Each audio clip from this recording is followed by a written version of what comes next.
Assalamu alaikum, ladies and gentlemen, welcome back to another video. So in this video I'm going to show you how you can set up LLVM MLIR pre-built binaries in Windows with CMake in your project, in your C++ project.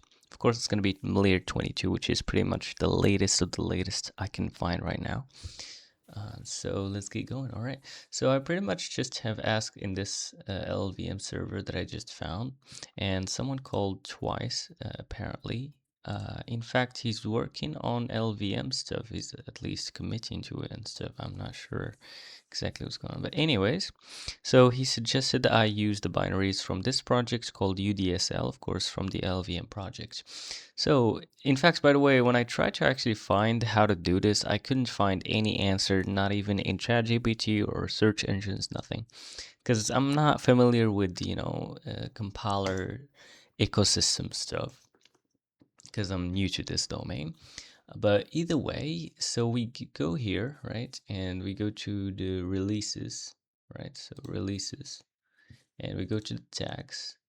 I could never find this on my own, even if I knew this project. But yeah, you go to tags and you go to LLVM. And here you're going to find a whole bunch of pre-built binaries for you. So depends on which system you are in, either Linux, Mac OS, or whatever. In my case, I'm going to go with Windows, AMD 64, AMD 64, because I have, 64-bit CPU. But other than that, as you can see, there's a whole bunch of stuff right here, and they're just basically versions. Like, for example, this one was out last month and so on. But for me, I'm just going to go with the latest one, which is just 10 hours ago, apparently. So, fresh out of the oven. I'm going to download it, pretty much, and I'm going to come back in a second.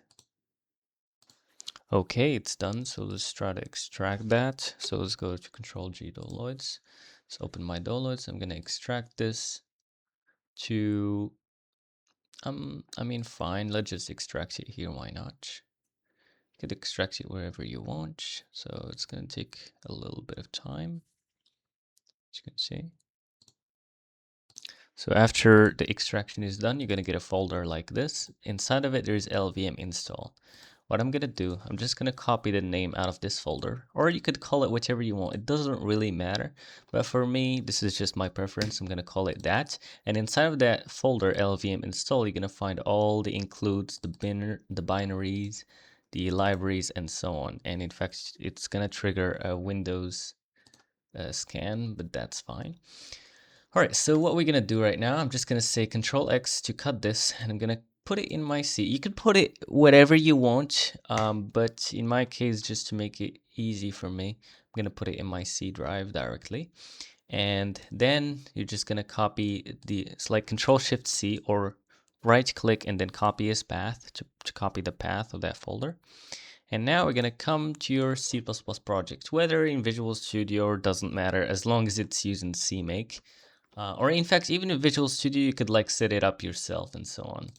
If you really wanted to sure about that, I could try to make one if you ask for it. But other than that, let's see how we could do this. All right, so right now, if we actually say find package MLIR required config, or config required, doesn't matter, I believe. And you could even give it a version here. What's the version of this guy? I can't tell, but it's going to tell us, I guess. It's probably 2022, but we'll see. Either way, if we try to do this right now, right, it actually wouldn't work because it couldn't find a MLIR config. And our MLIR config is actually here. Let me show you. If you go to lib and CMake and MLIR, in fact, there's ones for LLVM, MLIR, and Clang. So if we go to MLIR, you can find all the configs right here. But for now, we're just gonna paste that that path that we copied earlier and come to our CMake arguments. So of course, if you're using CMake just from command line, then you're just gonna add these, command line arguments regularly, right? So here I'm gonna come to CMake and I'm gonna add -d to define something, and I'm gonna define CMake prefix path. prefix path is equal to, and I'm gonna paste my path, and as you can see it's in between quotes, of course. So let's say okay. Now it's gonna actually redo this. Notice that it's actually didn't, reject it. Let's say if we have 21 maybe. Yeah, as you can see, it's gonna tell you the version exactly if you got it wrong. So in my case, it's 22. You could add it there, or you could omit it, but it's good so other people could know what version you're using, just to make sure there's no, compatibility issues. But either way, right now you have MLIR on your CMake. Perfect. Now, how do we link this? So first of all, you say target include directories and private. So here, just the name of your executable, right? And private, what we're gonna do here, we're gonna say a variable and MLIR include theirs, just like that. And what this would give you, it would give you right now the fact that you can actually like include stuff from MLIR. So if you say right now MLIR, there you go. As you can see, you have access to stuff right here, which is cool. But yeah, either way. Now, next step, what we need is, let me just get it back to what it was anyways.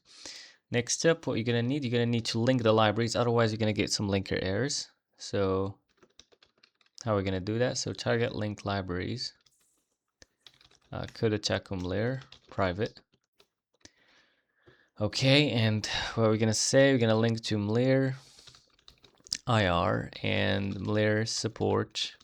These are like the main ones, especially MLIR IR. It just have the core components of MLIR pretty much, just for IR, manipulation.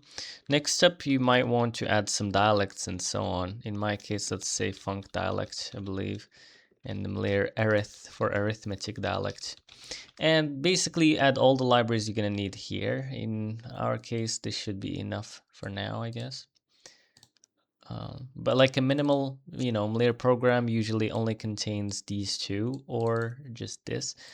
But these dialects are actually like very common. But you may want to like make your own even. Like for example, the Mojo language also uses MLIR, and they actually made their own dialects too.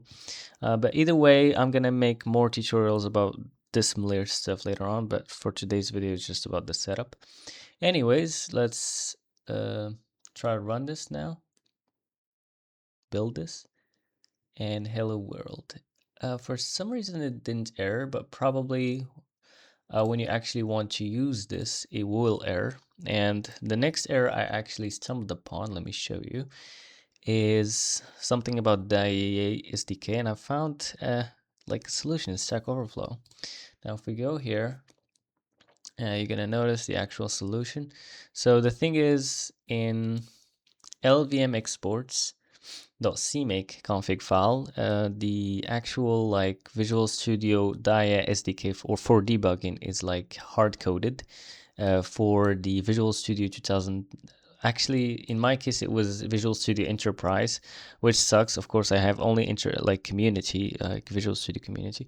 So we could actually fix that by simply going back to our path. Let me see, MLIR.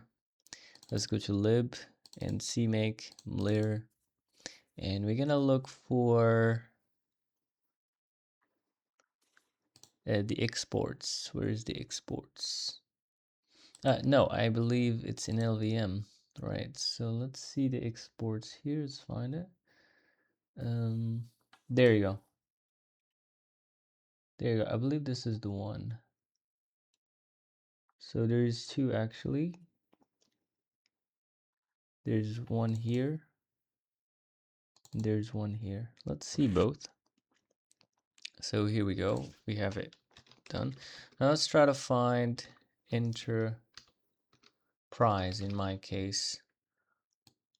Or you could just search for LLVM debug info with PDP. And as you can see, it's hard coded. I wonder if it's the same in the other one too. Let me see. No, here it's not, because this is release. It doesn't need debug. So the only file you want to patch is this one.